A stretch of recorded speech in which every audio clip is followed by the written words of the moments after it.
I don't know about y'all, but I have tons of passwords, and I constantly forget them, like all the time, or I have to change them, I have to look it up, especially even bills and all that, they're all different. So with LastPass, it remembers all of them for you. So all you have to do is log in with like an email and one password, and it remembers all of them for you here. So right now all I put in there was Facebook and Pinterest. Now I can add as many as I want, and to add them you just go to add site. You can do add a secure note, all of these different things, and it'll save all the passwords for you. So you can just go to this little extension, click on it, and it'll take you right. If you don't mind, I'm gonna open my Facebook. Hopefully there's nothing inappropriate on it. So I'm opening it, and it went right to it. I didn't have to log in or anything because it saved the password for me. And I always forget my Facebook password because it's been looks like my Google cupcakes. Yeah. Not really. So, and then I have Pinterest, and I'm even going to add all my different emails because I have like 4 different ones. I know I shouldn't, but I do. You can add secure notes. So if you want to do a Wi-Fi passwords, membership IDs, anything that, because at my house we have 2 different routers. We have a router for the back of the house and for the front of the house, so I always forget the password for each one. So I think this would be a good spot to put those certain passwords so I don't have to ask my husband because he has them memorized. So I say, what's the password? What's the password? So on this one, this is a form. This is shopping online, like you can even put credit card numbers and all that in here so that you didn't have to pull it out of your phone or your purse every time. You can just click here and look at it. You can even share this information with certain people, and it even does a challenge to see if your passwords need to be changed, if they're secure enough that no one can break into them. Eyes up. Slam. Oh. That was a fast 2 minutes. I know that students have a hard time focusing in class for extended periods of time. They need brain breaks to refocus their attention. Brain breaks are the activities that we use to re-energize the learners during learning. I like to use GoNoodle and Let's Dance Kids. So I found an extension that goes with brain breaks. It's called Break Timer. You can get to the extension Break Timer by going to the Google Web Store. And it looks like this. Okay. When you go to the Google Chrome store, you'll type in Break Timer, and then you'll click on Break Timer, and then you'll add to Chrome. Then it'll show that it's added. This is how the extension looks. It's really neat because when you go to Break Timer, I like Move It, but Move It, you have to, when you log in to Move It, it pops up, like I have mine set for every 15 or 20 minutes, and it pops up, and then I have to go over, we do the activity, I have to go over and click done. But with this, you can set your frequency, the length of the breaks. If you get to if you want to postpone it, you can change that. Your working hours. I always put school hours, and then if the computer is sitting idle, it gives you an option here to reset for if it's idle for a certain amount of time. Breaks on certain days. At my school we have different rotation schedules, so you can have it set up for different days if you want to do this. 10 like, seconds. oh, sorry. Okay, that's it. Slam. Good afternoon. I want to take this afternoon to talk to you about the importance of yearbooks. Yearbooks are so important. They capture the most important years of your life. I'm a traveler. I go all over the place. I was in Dayton, Ohio, when I saw the first man to walk on the moon, Neil Armstrong. Went to his museum. They didn't have his picture up front. When you walk in the door of the Neil Armstrong Museum in Ohio, and the first thing you see is his high school yearbook. That is a big deal. This man walked on the moon, and that's the first thing you see of him being in high school. Pretty impressive. For me at Commerce High School, we are just wrapping up our yearbook this year. It's a big, big deal. That is our cover, and that was designed by a young man, Chris Sherwood, amazing graphic designer. That's what he's going to major in college. And it's important that we market it. It's important that we track it and keep the tradition going. have a great program. It's called Kanbanchi. It helps me monitor my yearbook production. And so what you'll see here are all the key steps that I have to take care of in order to get that yearbook delivered by the 1st of September. And I get to track really critical things like our cover production, like what our annual theme is. Right now we're going through the review process just to make sure that everything's on line. Getting our student profiles, we profile different students to see what their life is like in school and outside of school. We do our studio photos. We raise money on our yearbook from our baby ads. Some of you may have had children to actually buy them. It helps fund our yearbook. So this program is pretty important because it helps me keep track of all of these important steps. We recently just had a prom. Raise your hand if you remember your high school prom. Very important deal. It's probably one of the first big deals that you went to. Well, we captured at that moment. When I look back at, I'm not really an emotional guy so much.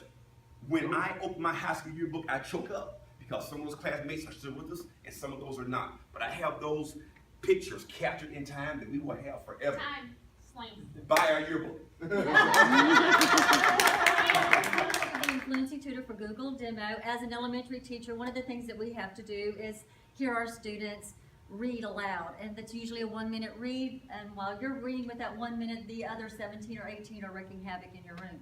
So what I found out with Fluency Tutor for Google Demo is that a student can get on the iPad, they can record themselves reading the passage, and then that is sent to me, and then I can grade it and assess it. So here we go, this is what you'll see. So this is the beginning page for our Fluency Tutor for Google. We're going to get children reading.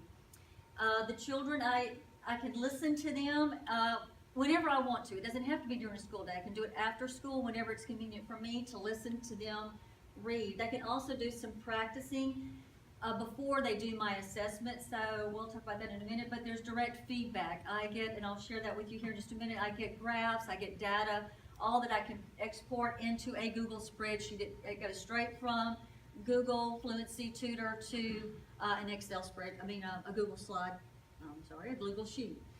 Okay, so this is a great program for dyslexia students and for our English language learners, because for our English language learners, it can actually read the text to them, and they can choose the voice of whoever they want to have read to them. If they come across a word they don't know the meaning of, it will explain the word. For our ESL, they'll get a picture dictionary of that word as well, and it will also translate for them if they need that as well. This is the report that the teacher will get. You'll get the students' names, the passages that they read, and their ranking, and their word count, and all the reading age, all the stuff that we need to be able to report. It can also be used in an RTI meeting. This saves their reading, so you can take to an RTI meeting them actually reading, so that the RTI committee can hear them read. It can be a diagnosis where you can share as a team what's needed for that student. This is the graph that you will get at the end, which is a progress monitoring chart. Oh, slam. Sorry, I didn't give you a warning. You didn't? No. I Set up. No, I decided to go with Bitmoji. I don't always demo slam, but when I do, I Bitmoji. So, I had already created the Bitmoji for my email, but I didn't know that I could start using it on my phone, and I didn't know that teachers actually use it in the classroom. So I started researching Bitmoji last night because I'm a procrastinator, and started looking at all the different things that you could put your Bitmojis on. So I'm going to start using it next year on my Google Slides when they create their presentations, or their Google Docs when they do their research. So you can use it as badges in your Twitter, in your Docs, and online posts, all kinds of things. So I found this little, very, very quick video about, if it loads, about creating your avatar. Maybe. We'll show that in a minute then. Okay. And you're taking my time. So you create your little Bitmoji, and you design their hair and their outfit, and it's supposed to look just like you. So my daughter criticized my Bitmoji the other day because she said it wasn't pale enough. But I started, when I made my sub plans last night for my sub today, I put in little Bitmojis in her sub plans today. Like, she's the real MVP for subbing and lunch, and it's game time for electronics day, and then just hang in there and survive the chaos today. Survive the chaos. Survive the chaos. So yesterday when I was playing with Bitmoji, so if you read them up and down, middle, top, this is mine and my daughter's conversation yesterday. So I told her I was a genius, and she's like, "Are you serious?" And I told her to deal with it because I was starting Bitmoji, and she didn't like it because they think that mom's not cool. She always calls me extra. I'm extra. Ah! Okay, so in the end, I told her that she just can't deal with it. So, slam. 1, go. Hello and welcome to my Google Slam. De Google. What you're seeing here is Google Translate, and it has a voice, which I didn't have the volume turned up, sorry about that.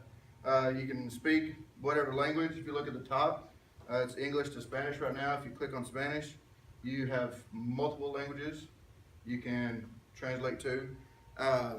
So one of them right there in the middle, what I just did was the translation. Say hello, welcome, nice to see you. Saluda, bienvenido, bienvente. So there's that. Also, if you use your camera, it will automatically translate any document. And it's trying to. Oh, that's awesome. It's trying. I said, I don't know if I'm shaking up here. So it'll translate it for you. There you go. Then the last part is you can actually write something with your hand, and it'll translate whatever you need. If you can see it, it says "Hola" there at the top. Also, you can do it on your Google Chrome extension. Anything you have on Google Chrome, it's extension. You can add it onto your computer, and it can any document that you have. Let's say you have your doc in English, and you have a Spanish student that needs it to translate. You click on it, it translates it just one little click, translate it to whatever you need. You can print it off, and you click original copy, goes back to original copy. 10 seconds. Just pocket that. Yes. Jeans.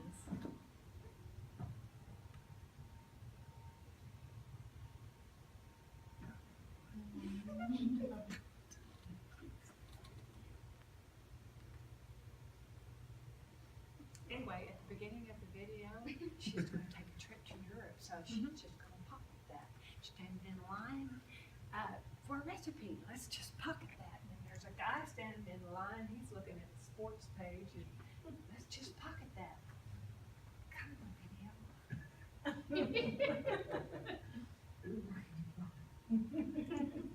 I don't know. Something, probably just the Wi-Fi or something. Not wanting to play right now. Okay, so. There you go. Oh, there it is. Just skip I'm ahead. discovering great content all day long. Problem is, I don't always have time to enjoy it right then and there. That's why there's Pocket.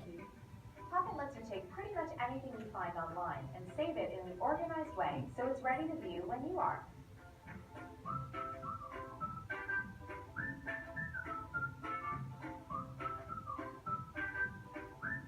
Now, instead of having to remember where I saw that article, video, or anything I discover online, I have it all in one place, accessible from any device.